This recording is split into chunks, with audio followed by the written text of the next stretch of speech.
Hai guys, kembali lagi dengan Regional. Apa kabar kalian semua? Semoga selalu dalam keadaan sehat ya. Ya, Mimin ini baru pulih guys. Jadi total 12 hari Mimin gak bisa makan ya karena sakit gigi, bengkak banget. Ya, Mimin juga minta doanya ya buat Mimin sendiri agar selalu diberikan kesehatan oleh Tuhan Yang Maha Kuasa guys. Oke, di video kali ini kita akan melanjutkan pembahasan alur cerita The Last Cultivator. Namun sebelum itu, seperti biasa ya, yang mau masuk surga dengan cara traktir Mimin kopi ya, silahkan klik link Saweria yang ada di deskripsi. Oke, di video sebelumnya, Tianjun berhasil membuat Tante Iblis hijau terpojok. Tianjun kala itu sangat marah pada Tante Iblis. Ya, karena keluarga Onassis yang merupakan sumber kekayaan Tianjun sudah dihabisi oleh Tante Iblis tersebut. Ya, kini terlihat Tianjun dengan aura membunuh yang luar biasa. Kembali bertanya, apa dan siapa yang tadi kau bilang kau telah bunuh? Dia pun mendekat. Dan tanpa sadar Tante Iblis pun mundur ke belakang ketakutan dengan tekanan aura yang begitu menakutkan. Apa yang terjadi? Mengapa niat membunuh orang ini membuatku sangat takut? Ia pun menatap Tianjun dan kembali berkata, tekanannya melampaui imajinasiku. Aku bahkan tak bisa bernapas di depannya. Dan mengapa dia begitu peduli pada Jenny peringkat S itu? Mungkinkah mereka punya hubungan? Gumam Tante Iblis itu yang mengira Tianjun dan Jenny punya hubungan spesial. Dan ya, menurut Tante Iblis, saat dia melihat ikatan cambuk pada tubuh Jenny kala itu, ya itu pun menjadi bukti yang kuat akan hubungan mereka. Dan ya, dengan berpikir seperti itu, dia pun jadi semakin takut karena dia telah menghabisi wanitanya Tianjun. Bagaimana ini? Gumamnya. Dan sambil melihat ke arah Tianjun, Tante Iblis pun sungguh sudah putus asa. Bagaimana ini terjadi? Ini sangat memalukan. Dan misiku juga belum selesai. Tidak. Aku adalah binatang iblis tingkat 5 di bawah Dewa Iblis. Dia pun berdiri dengan sisa-sisa kekuatannya. Ya, sisa-sisa kekuatan yang ia miliki. Aku di sini untuk mengambil nyawamu dengan perintah Dewa Iblis. Aku akan mengerahkan semua kekuatanku, dan ini akan menjadi serangan terkuatku. Mari kita putuskan siapa pemenang di pertarungan ini, ucap Tante Iblis yang sambil mengangkat lengannya memusatkan semua energi yang ia miliki. Lalu Tianjun yang melihat itu pun bergumam, dia memusatkan energi di langit ya. Mungkinkah dia ingin?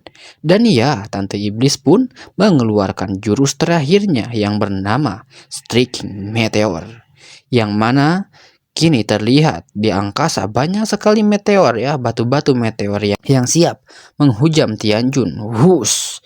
Ya, meteor itu pun melaju dengan cepat ke arah Tianjun. Melihat pemandangan yang mengerikan seperti itu, Tianjun hanya bergumam, wah, luar biasa. Kau benar-benar membawa asteroid ke sini. Tapi memangnya, apa yang bisa kau lakukan padaku dengan itu? Dan ya, naga Yulong pun dikeluarkan untuk menghadang meteor itu. Dan dengan sangat mudah batu meteor itu pun dilahap oleh Yulong.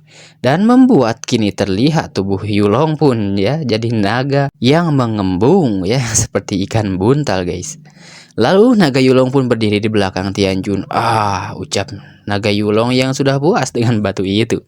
Lalu Tianjun pun berkata, binatang iblis tingkat 5 ingin mengambil nyawaku. Apa kau tak berpikiran berlebihan?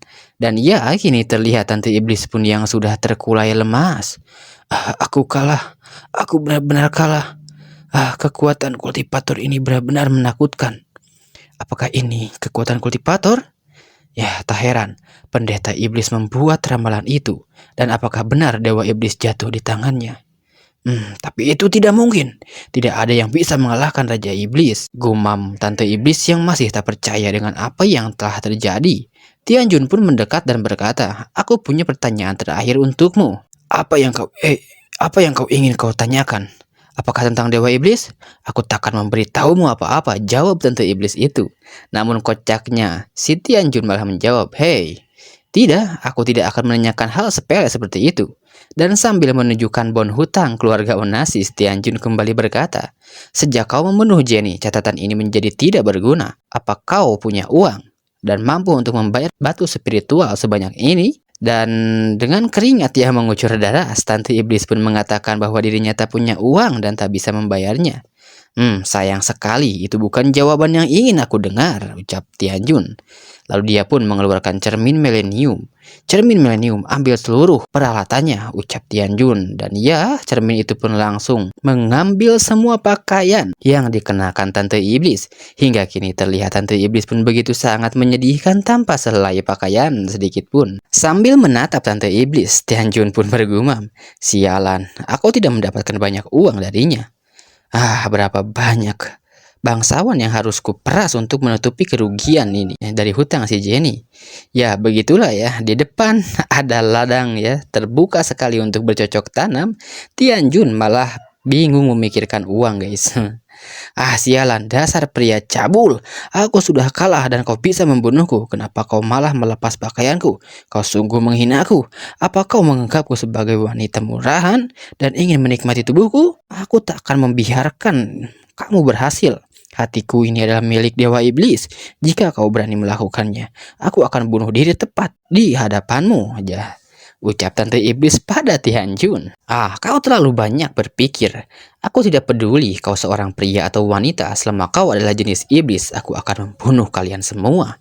Dan ya, ternyata Tianjun pun telah menempatkan guntur surgawi tepat di sisi Tante Iblis. Dan ya, hal itu pun membuat Tante Iblis sungguh sangat terkejut. Dan sambil berjalan, Tianjun pun berkata, guntur surgawi, tebasan guntur.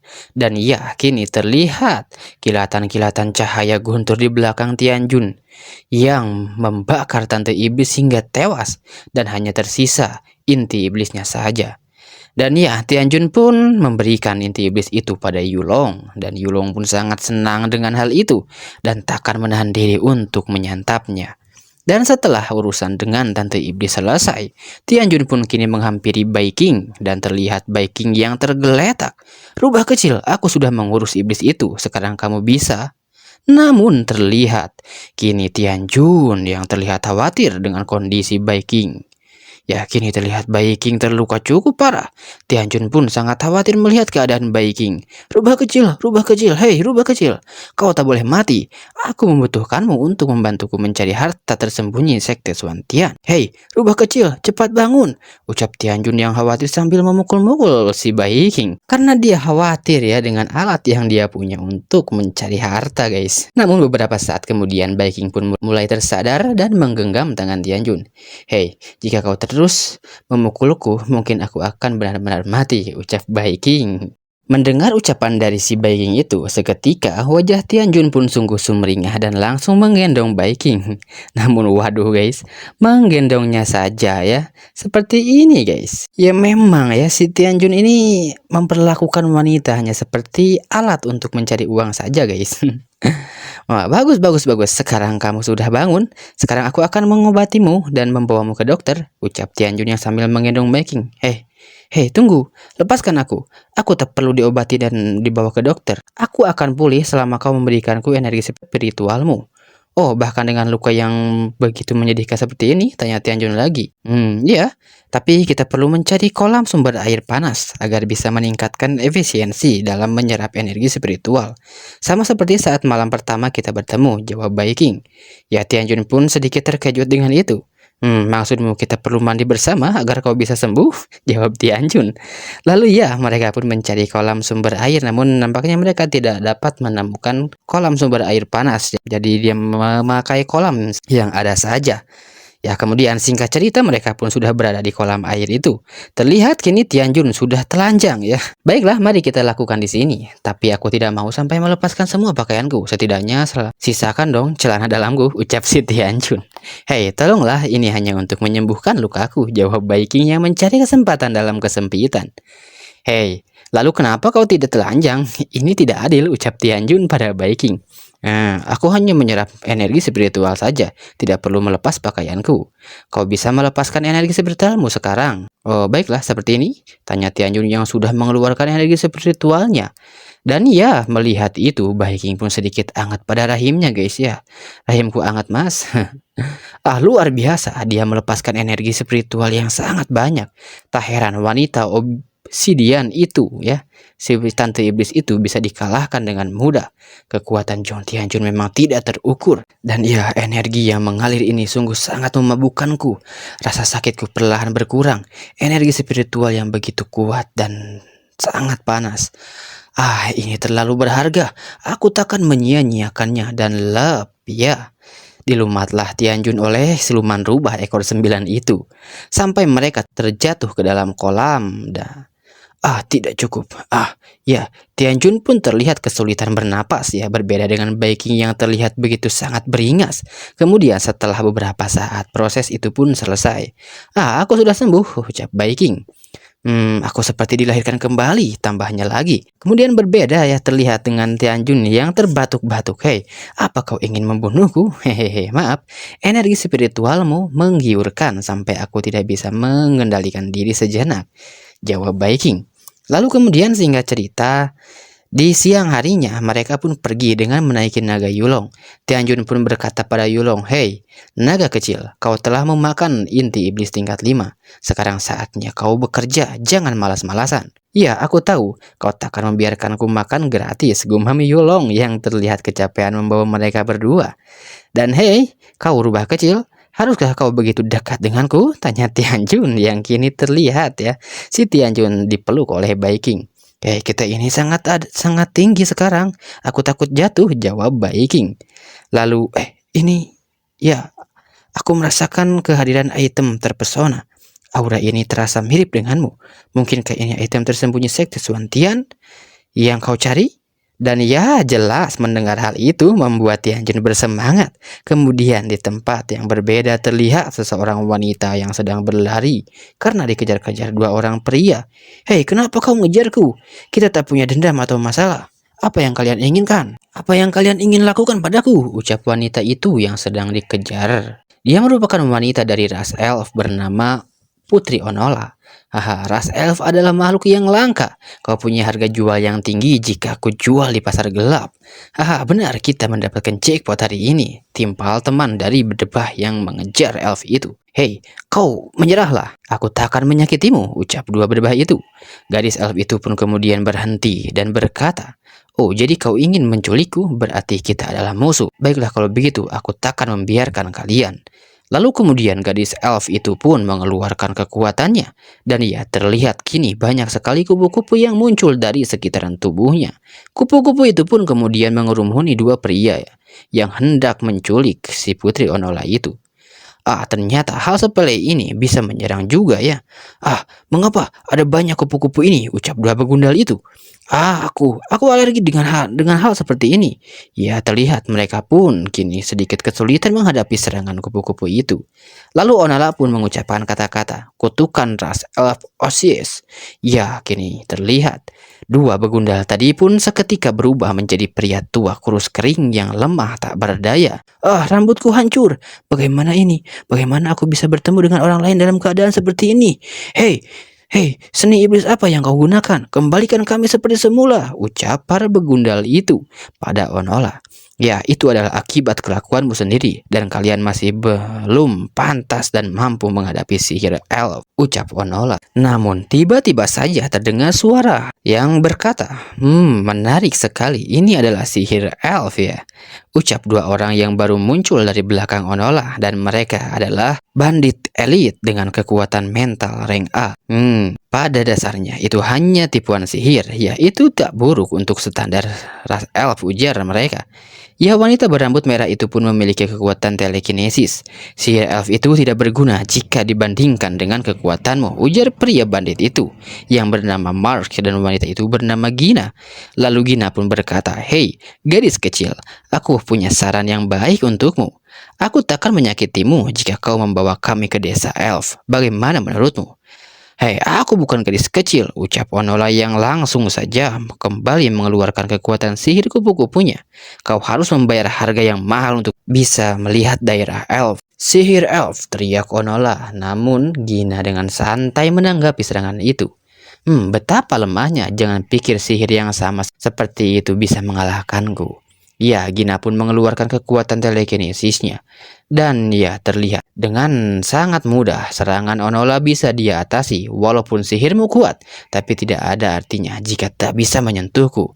Dan perhatikan baik-baik, ini adalah sihir yang sesungguhnya, ucap Gina yang sambil menghempaskan kupu-kupu sihir milik Onola.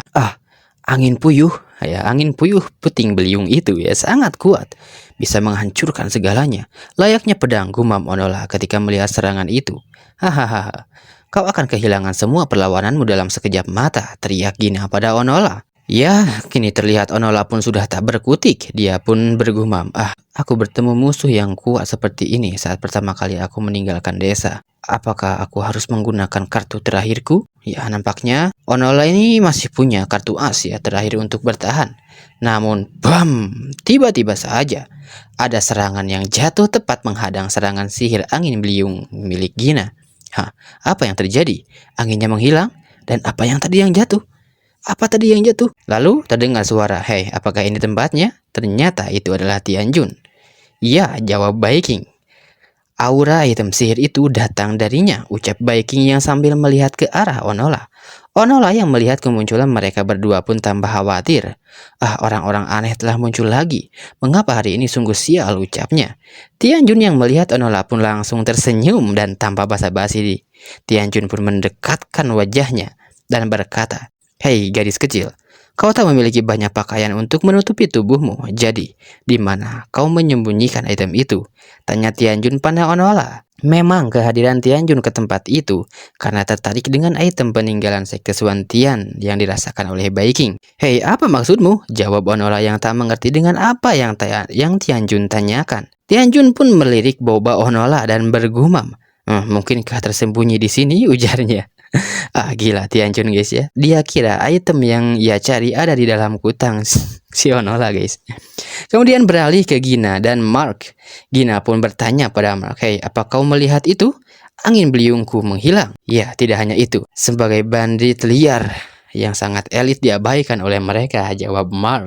"Ya, kita harus memberi mereka sedikit pertunjukan," ucap Mark yang langsung mengayunkan pedang besarnya. "Aku akan menunjukkan pada mereka apa itu kekuatan sejati." Ya, begitupun dengan Gina. Ia pun melakukan hal yang sama, mengeluarkan kekuatan angin puyuhnya dari kedua lengannya. "Orang lemah seperti kalian tak memiliki hak untuk berada di bumi," ucap mereka berdua yang langsung saja menyerang dengan segenap kekuatan yang mereka miliki. Ya, mereka pun menyerang ke arah Tianjun. "Mati kau!" Ya, Tianjun pun sedikit dibuat kesal dengan tingkah mereka berdua. Ia pun mengkerutkan keningnya. "Apa kalian sudah selesai bicara?" tanya Tianjun yang sontak saja membuat Gina dan Mark shock.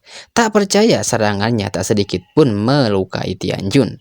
Dan malah plak plak plak plak mereka berdua pun kena gampar oleh Tianjun. "Hei, apa kau tak melihat? Aku sedang mengobrol dengan gadis ini. Mengapa kau berkata begitu kasar? Mengganggu saja." Plak plak. Ya, kemudian terus saja orang-orang itu digambar oleh si Tianjun. Sangat menjengkelkan, ucap Tianjun lagi yang sambil melempar Mark dan Gina. Ia terlihat kini dua orang yang tadinya penuh percaya diri sangat menyedihkan di hadapan seorang Zhong Tianjun. "Aku ini orang sibuk, orang yang sangat sibuk," ucap Tianjun setelah melempar mereka berdua dengan wajah kesalnya. Onola yang melihat kejadian itu pun dibuat melongo. Sudah berakhir? Mereka berdua itu sangat kuat." Lalu Baiking pun menjawab, "Ini belum berakhir, masih ada bagian yang paling penting." Dan ya, bagian penting ini adalah bagian di mana Tianjun menelanjangi musuh-musuhnya yang telah ia kalahkan. "Cermin Milenium, lepaskan semuanya dari mereka. Jangan tinggalkan apapun di mereka," ucap Tianjun yang kemudian semua barang-barang yang melekat pada Gina dan Mark pun terlepas. Hal seperti ini memang sudah biasa Baiking lihat. Namun hal ini bagi Onola adalah hal yang tabu sehingga membuat pipi Onola memerah. Apakah menelanjangi mereka berdua adalah hal yang paling penting? Sial. "Apakah aku berikutnya?" ucap Onola yang juga khawatir takut ya dia ditelanjangi oleh Tianjun. Dan "Hei," ucap Tianjun yang menoleh ke arah Onola. Jelas itu membuat Onola semakin panik sejadi-jadinya. Jangan lakukan itu padaku. Tolong, tubuhku ini tidak bagus untuk dilihat. Tolong biarkan aku pergi." Teriak Onola memohon pada Tianjun. "Tolong, ini pertama kalinya aku meninggalkan desa dan aku tidak tahu apa-apa tentang ini."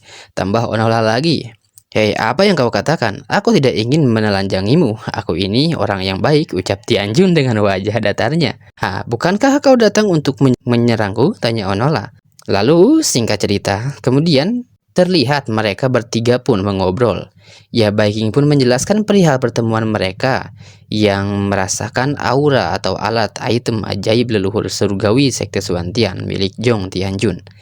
Ya, Onola pun berkata bahwa dirinya tak memiliki alat seperti itu. Hei, tapi aku merasakan aura itu dari dirimu. Aku ini tidak pernah salah. Ya, ucap si Viking. Ya memang ya, wanita memang gak pernah salah. Dan ya, hal itu pun dibenarkan oleh Tianjun, yang masih saja mengira alatnya disembunyikan di dalam gudang, guys. Lalu kemudian Viking pun bertanya, Onola, coba kau ingat-ingat, apa kau pernah memakan sesuatu yang aneh? Belum sih, tapi kami bangsa elf selalu meminum air mata kehidupan. Hah? Air mata kehidupan? Apa itu? Tanya Viking lagi. Ya, itu adalah sumber kehidupan kita sebagai bangsa elf. Menurut tetua desa, itu karena esensi dari mata air ajaib. Dan kita semua dilahirkan dari sana. Dan ya, kemudian Onola pun menjelaskan, selama mereka meminum air itu, akan membuat wajahnya sehat tanpa jerawat, komedo, plek hitam, dan lain-lain. Dan bukan hanya itu, kulit pada tubuh juga akan terlihat mulus dan kencang, kenyal dan bersih. Dan ya, bagian yang paling penting adalah itu bahkan bisa memberi kita penampilan yang menarik dan menggairahkan, terutama pada ukuran boba, ucapnya. Lalu, ketika kita sudah dewasa, kita akan berendam di dalam air, dan yang tenggelam dalam kolam air akan hamil serta melahirkan elf baru. Dan dengan demikian, musim semi adalah sosok suci bagi kami bangsa elf. Terang Onola pada Viking. Ya, Viking yang mendengar cerita dari Onola pun mengerti dan mulai paham. Ya, itu dia, musim semi harusnya ada kaitannya dengan alat ajaib Sekte Suantian. Aku bisa merasakan aura alat ajaib padanya karena kau meminum air mata kehidupan, kan? Tianjun yang mendengar itu pun bertanya, Hei, apa kita bisa menghasilkan banyak uang jika menjual air? Ya, itu aja yang dia pikirkan ya. Yang dia pikirkan oleh Tianjun hanya uang, uang, uang, dan uang, guys. Lalu Onola pun memberitahu bahwa dirinya meninggalkan desa elf ya beberapa bulan yang lalu dikarenakan sekelompok setan atau iblis menguasai sumber air mereka. Mereka melakukan hal yang buruk pada kaum elf ya. Monster-monster itu memiliki banyak sekali tentakel untuk menyerang. Begitu para elf tertangkap oleh tentakel itu, tubuh mereka jadi lemah dan tidak bisa melawan. Ya, mereka adalah lawan alami para ras elf. Aku pergi berniat untuk mencari bantuan untuk menyingkirkan mereka, para monster itu. Dan aku lihat kalian berdua sangat kuat. Apakah kalian berdua bisa membantuku dan menyelamatkan ras elf dari malapetaka ini? Jawab si Onola pada Tianjun dan Viking. Tianjun yang mendengar itu pun langsung berdiri. Ya, kita akan. Tidak, kita memang harus melakukannya, ucap Tianjun yang terlihat bersemangat. Ya, Viking yang melihat tingkah Tianjun pun mengerti kemungkinan besar Tianjun tahu dan ada hubungannya dengan mata air itu di masa lalu. Mata air kehidupan sangat berharga. Bagaimana bisa itu menjadi tempat bagi monster tentakel belaka, ucap Tianjun. Lalu kemudian singkat cerita, mereka bertiga pun pergi ke desa elf.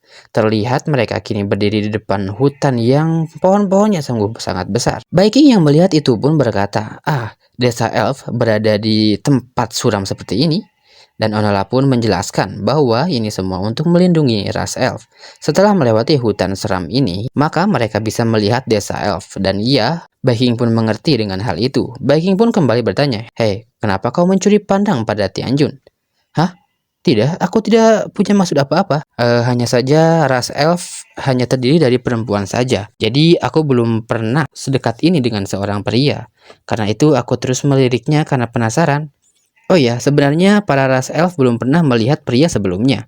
Jika Jong Tianjun masuk ke desa dalam keadaan seperti ini, mungkin itu akan menyebabkan kegaduhan yang besar. Apa kita perlu menyamarkannya sedikit? Tanya Onola.